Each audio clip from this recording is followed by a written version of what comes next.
Ana Aisyah radhiyallahu anha annaha qalat qala Rasul sallallahu alaihi wasallam man ahdatsa fi amrina hadza ma laisa minhu fa waraddun, muttafaq alaih. Siapapun yang membuat inovasi dalam agama pasti tertolak. Teman-teman, agama tidak boleh ada inovasi. Kalau di luar agama boleh. Dulu Nabi melakukan perjalanan pakai onta, sekarang pakai mobil, pakai motor, pakai kereta. Boleh. Kalau kita harus ikut Nabi Pak naik onta, Anda salah ikutnya. Masalah agama kita ikuti Nabi. Kalau masalah teknologi, ya kita diperkenankan untuk berinovasi. Anda mau pergi haji naik onta, nggak bakal nyampe teman-teman. Nggak bakal nyampe. Apa pakai GPS Pak? Kan GPS juga nggak ada zaman Nabi, berarti haram juga. Ya nggak nyampe-nyampe. Maka ibadah haji nggak bisa dilakukan. Jadi yang nggak boleh itu masalah agama. Dan ulama sepakat agama nggak boleh ada inovasi. Yang boleh adalah di luar agama. Ibu Aisyah jelas menyampaikan sabda Nabi, man ahdasa fi amrina hadza, orang yang membuat inovasi dalam masalah agama, fahuwa raddun, pasti tertolak oleh Allah. Hadis selanjutnya, wa an Jabir radhiyallahu anhu qol kana Rasul sallallahu alaihi wasallam idza khataba ihmarrat ainah wa ala sautu washtadda ghadabuh hatta ka'annahu mundziru jaisin. Nabi pernah khutbah itu dengan suara tinggi, dengan mimik yang sangat serius. Nabi sedang khutbah tapi kayak panglima perang sedang menyemangati tentara. Kita akan mau gitu ya, jarang-jarang khutbah begitu kan ya. Anda kalau Jumatan tuh khutbahnya nggak ada yang begitu kan? Ya memang nggak begitu, Jumatan tuh harus datar, monolog. Nabi pernah khutbah ka'annahu mundziru jaisin yaqulu sabbahakum wa massakum wa yanqulu bu'ithu ana wa sa'aka hataini wa yakrinu baina usbu'aihi as-sababa wal wusta.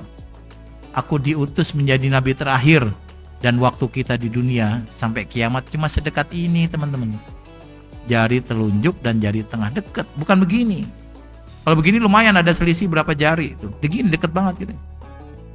Masa sih Pak, kayaknya belum kiamat-kiamat. Ya dekat itu kan bukan berarti kemudian dekat sehari 2 hari, bukan.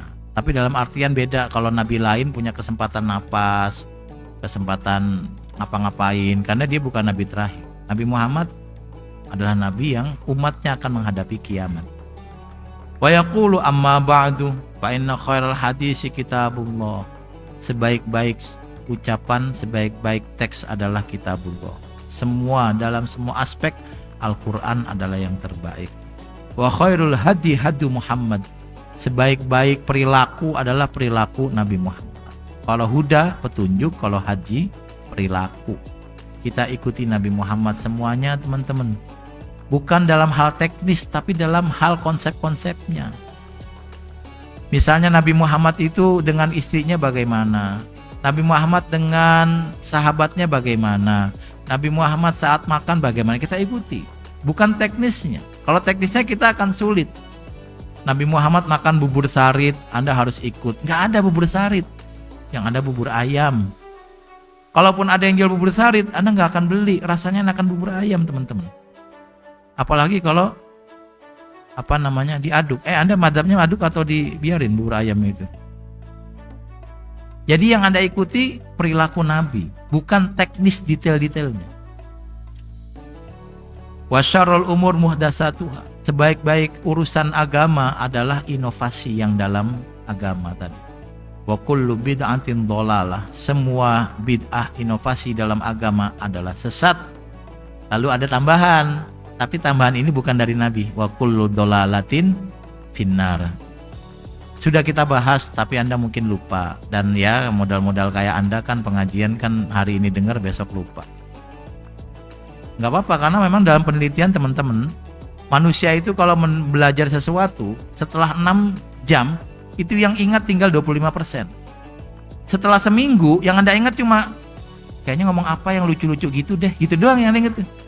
Atau ngomong apa yang kayaknya tuh kita nggak paham itu ya, tapi detailnya nggak tahu. Maka kalau Anda lupa ya Anda manusia.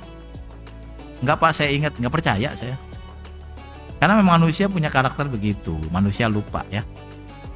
Nah saya ulangi lagi, wa kullu bid'atin dhalalah. Kul ini bukan berarti semuanya teman-teman. Karena Al-Quran menggunakan kul dalam makna bukan semuanya. Yang pertama, kisah Nabi Sulaiman dengan perempuan yang menjadi ratu. Ratunya bilang gimana? Inni wajadtum ratu. Burung hudhud yang bilang ya. Inni wajadtum ro'atan tamlikuhum wa utiyat min kulli syai. Saya mendapati ada perempuan yang menjadi ratu, dia memiliki segala sesuatu, kulli syai. Ternyata dia nggak memiliki segalanya. Kerajaan Sulaiman bukan milik dia. Majapahit belum ada saat itu ya, bukan milik dia juga. Tapi kok pakai min kulli syai? Karena kul bukan maknanya semuanya. Contoh lagi, kisah Nabi Ibrahim. Sudah saya bahas di sini, tapi saya ulang. Ketika Nabi Ibrahim meminta, Tuhan boleh nggak saya ditunjukkan kekuasaanmu dalam menghidupkan makhluk yang mati? Karena menghidupkan makhluk mati kan susah teman-teman. Logikanya itu susah. Sangat susah. Karena itu orang-orang banyak yang menolak adanya kehidupan setelah mati. Al-Quran dan Nabi sering menyebut man kana yu'minu billah wal yaumil akhir. Yaumil akhir itu hari kebangkitan. Lalu Allah menjawab, fakhud arba'atan minat toiri fasurhunna ilaika thumma ja'al ala kulli jabalin. Itu ada kata kulli jabal, tiap-tiap gunung. Tapi yang dikunjungi oleh Nabi Ibrahim, yang ditaruh potongan-potongan unggas itu cuma 4 gunung teman-teman kalau nggak salah ya. Nabi Ibrahim nggak ke Gunung Merapi, nggak, Gunung Everest juga enggak, Gunung Muria enggak, Gunung Selamat enggak, Gunung Salak enggak, Gunung Papandayan. Banyak banget gunung kita ya. Banyak banget gunung ternyata di Indonesia ya. Cuma ke gunung yang ada di dekatnya saja. Tapi pakai summa ja'al ala kulli jabal. Maka ketika memahami wa kullu bid'atin dolalah wa kullu bid'atin dolalah, jangan dimaknai semuanya. Karena yang dilarang itu bid'ah dalam agama. Kalau bid'ah dalam duniawi boleh. Dulu sahabat Nabi belajar itu nggak pakai alat tulis, pakai hafalan. Sekarang pakai alat tulis. Nggak Pak, saya mau seperti sahabat Nabi pakai hafalan. Anda akan lupa semua ilmunya. Saya insya Allah menghafal. Bohong, Anda bohong. Nggak bisa kita menghafal yang kita dengar. Otak kita bukan dicetak untuk menghafal. Baik. Maka bid'ah yang dilarang Nabi bukan seluruhnya, tapi bid'ah yang terkait agama. Kalau agama nggak bisa. Agama itu otoritas Nabi. Otoritas mutlaknya di Allah, tapi Nabi punya mandat menjelaskan. Kita nggak punya, maka kita nggak boleh menambah mengurangi agama, nggak boleh.